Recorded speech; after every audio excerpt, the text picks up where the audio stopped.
మీ ఇంట్లో కుళ్ళిన కూరగాయలే తింటారా? కంపు కొట్టే టాయిలెట్స్ వాడతారా? మీ ఇంట్లో నలుగురి కోసం 40 మంది పని చేస్తారు. మా మా 600 మంది పిల్లలకు పని చేసేది ఒక్కరేనా? కేసులు పెట్టినా కాల్చి చంపినా భయపడం. గురుకులాల బాటను ఆపం. హాస్టళ్ల పరిస్థితులను బయట పెడతాం. మీ సైకో రౌడీ కుట్రలు బంద్ పెట్టండి. సర్కార్ పైన ఆర్ఎస్ ప్రవీణ్ కుమార్ ఫైర్. నిజంగా కూడా ఆయన చాలా ఏ గురుకులాలకు పోయినా చాలా దయనీయంగా ఉంది పరిస్థితి తెలుసా? ఏ గురుకులాల కాడికి పోయినా కానీ దయనీయంగా ఇగో చూడు, ఇగో పిల్లలతో ఇట్లా పని చేపించే కార్యక్రమాలు, ఇగో నీళ్లు లేక ఆ పైకెక్కి తాగునీళ్ళు తెచ్చుకోవడం, ఇంకో ఇక్కడ ఇంకో ఇట్లా గురుకులాల కాడికి పోతే గేట్లు పెట్టి లోపడుకోనియకుండా అడ్డుకునేటువంటి ప్రయత్నం. ఇక్కడ ధర్నాలు చేస్తున్నారు. ఇగో మరి ఇంత దారుణం. పిల్లలకు చదువు నేర్పించాల్సిన పాఠశాలలో మద్యపానం నేర్పుతారా? రేవంత్ రెడ్డి గారు మీ పిల్లలకో న్యాయం మా పిల్లలకో న్యాయం అని చెప్పి ఆయన ఒక పెద్ద ట్వీట్ కూడా వేసారు.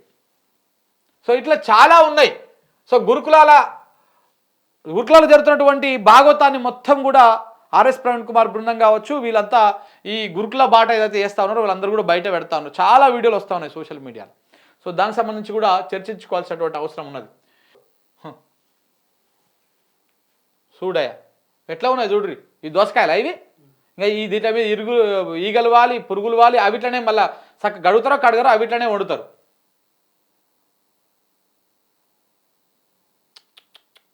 ఇది కూడా అదేనా వీడియో? హాస్టలేనా ఇది కూడా? వేరే దగ్గరనా?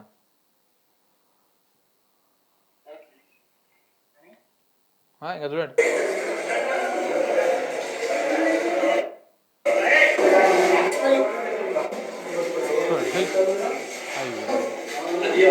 అవి టాయిలెట్లు, పిల్లలు పోయే టాయిలెట్లు ఇన్ఫెక్షన్లు అయ్యి వాళ్ళకు రకరకాల వ్యాధులు వస్తాయి. ఇట్లా ఉంటే ఎట్లా వాడాలి చెప్పండి? అబ్బా అవి చూడ్డానికి కూడా చాలా భయంకరంగా ఉన్నాయి. అలాంటి టాయిలెట్లని పిల్లలు వాడాలి.